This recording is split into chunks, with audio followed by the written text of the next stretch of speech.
So this is all about the first generation, the Lake poets, mainly Coleridge and William Wordsworth. Then we add the precursor of Romanticism, William Blake. All these poets agree to include in their poems mysticism, that the world is not secular but mystical.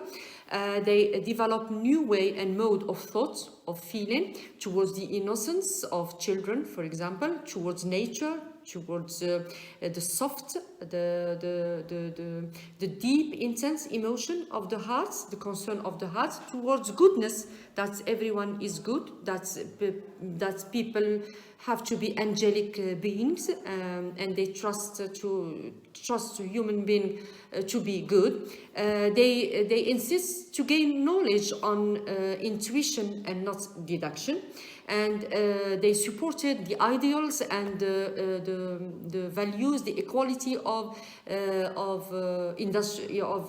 French Revolution, and they insist on the language to be simplistic at the maximum in order to inspire other people around them. And these were the poets in the first generation, with their disciplines, their stability, their depression, their anxiety, their jobs, different dreams, but all united in the vision of, in the revival of Middle Ages, the reunion of the self within the body and the emotion, in order to attack or at least live in a pre-industrial world with less turmoil, less chaos, less disorder. That is all about the first generation poets, William Wordsworth, William Blake, and Samuel Taylor. Then we have the second generation of the Romantics, rebels against the first, which they find it too conservative and relying on the power of nature. The second generation had rather awful vision of the world, a world very chaotic. And they were famous for scandals, wine, drugs, women, and they were bad, mad, and very dangerous to know. We have Lord Byron. Why they were called second generation? Because they died so young. And they died, all of them, in isolation out of their home countries. Lord Byron died at the age of 36 in Greece. Shelley, at the age of 30, drowned in the Sea of Pisa in Italy, and John Keats, because of lungs suffering illness, famous in his family, his mother, his brothers, and so on. Keats died at the age of 25 in Italy. So let's start. They had a special freestyle, breaking the norms of the society of the time, especially Lord Byron. So let's start by Lord Byron. If we have to speak about scandals, we have to leave great space for this poet, Lord Byron, who was famous for love affairs with women and scandals in public. He was married to Anne and got a daughter from her, and it is said that his daughter was a genius in mathematics. He left them, of course, because of debt and alcoholism, and traveled to Germany, to Switzerland, and last of all, Greece. But let's go back to his youth. When he was 21, he is a poet. Lord Byron is a poet and a politician. At the age of 21, he took a seat in the House of Lords. And at the age of 22, after making a tour in the Mediterranean, he was inspired to read his famous work, Harold Pilgrimage. He has also other beautiful works, like When We Two Parted and She Walks in Beauty. Lord Byron was a friend to the Shelleys, Percy Shelley and his wife Mary Shelley. And in a summer, they meet in a summer in Switzerland in a villa. The poets meet together, and Lord Byron idea to contest or challenge to write the most beautiful story of horror and terror. And it was there where Mary Shelley produced her novella or novel, Frankenstein. It is said Polidori was with them and he wrote The Vampire, and it is said that The Vampire was a fragment novel attributed to Lord Byron. After this meeting, Lord Byron goes to fight with the Greek against the Turks, against Ottoman, and he got a fever there at the age of 36 and died, but considered as a national hero, and his corpse was transported to his home country, England. That is all about Lord Byron. Then we have Percy Bysshe Shelley. Percy Bysshe Shelley was famous for being expelled from Oxford College because of his pamphlets on atheism. He suspected the existence of God, suspected the existence of the divine power over earthly creatures. So he was damned by his ideas, haunted by his beliefs, and till he becomes haunted himself, he complains to his friend, seeing phantoms everywhere.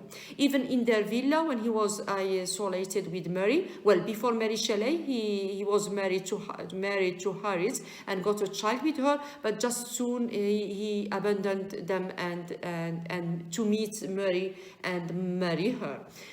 So when they were, Shelley and Mary Shelley, when they were in the villa, Shelley complained that he was seeing phantoms everywhere and seeing himself, his double. So himself, he said that I was walking in the terrace. He himself complains, I was walking in the terrace when I see the image of myself, myself,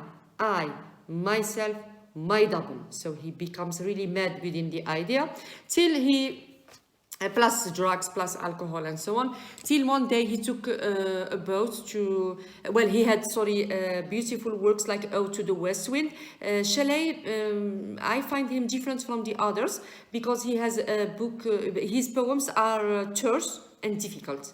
Not simplistic language like the other romantics. His poems are very complicated. The meter also isn't regular. It's very difficult to fix, and this gives beautiful poems like Ode to the West Wind, like Adonis.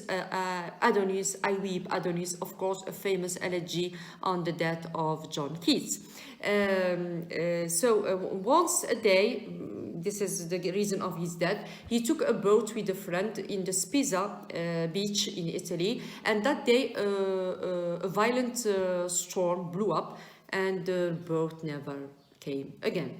10 days after, Shelley's body was washed up shore, and his corpus was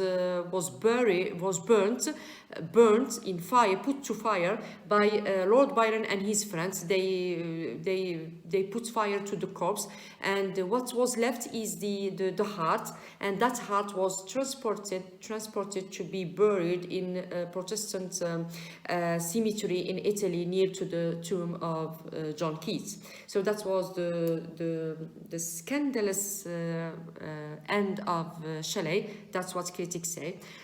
But this end fits the romantics' beliefs, haunted ideas, bizarre vision or awful vision of the whole world.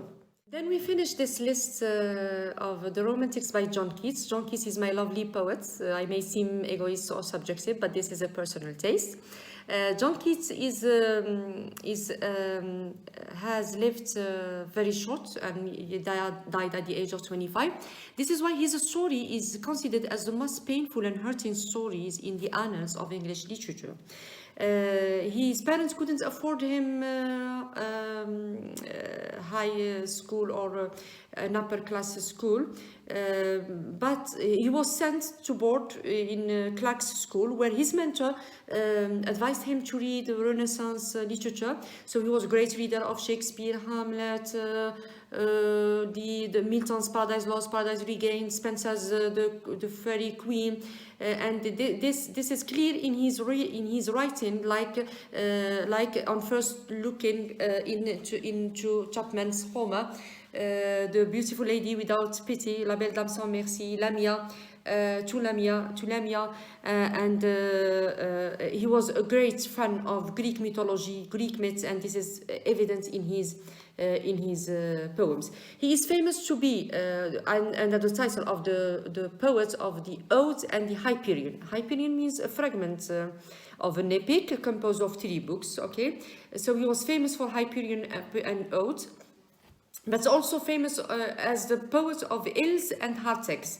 He has a beautiful ode to a nightingale, where he said, "My heart aches, and drowsy numbness pains. My sense as tough of hemlock I had drank, or put some dull opiate to the drains. 1 minute's passed and the world had sank." So, an open confession of drug addiction. He lives in darkness, in depression, in disease, and he has a special taste for melancholic beauty.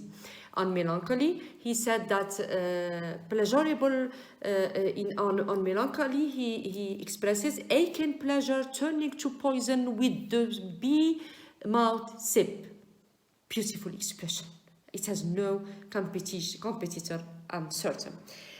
What you should know about the poet is that his first career was in medicine. He was apprenticed as an apothecary first. Then he was schooled in a college famous or trafficked with snatchers, thieves, robbers of the graves, who turned the corpse into dissection and dismemberment.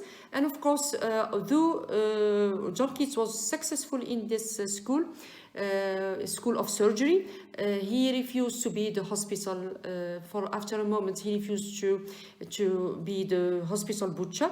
By the 1816, he declined his studies for medicine and favors poetry. But he kept telling that medicine is my. While he spent 6 years in medicine, 5 in poetry, because he started poetry in 1816 and died in 1821. But he said that medicine is my lawful wife, and poetry is my mistress. Binary that turns to a curse rather than a blessing. The love of his life is Fanny, whom he never marries, and kept sending her letters. We say that he appreciates the melancholic beauty. To Fanny, he says, "Your loveliness with the hour of my death." When he first coughs blood, he said, "My death is near," because I'm a doctor and I know this blood, from where does it come. So he moved with a friend to Italy to spend a nicer winter than the climate of England.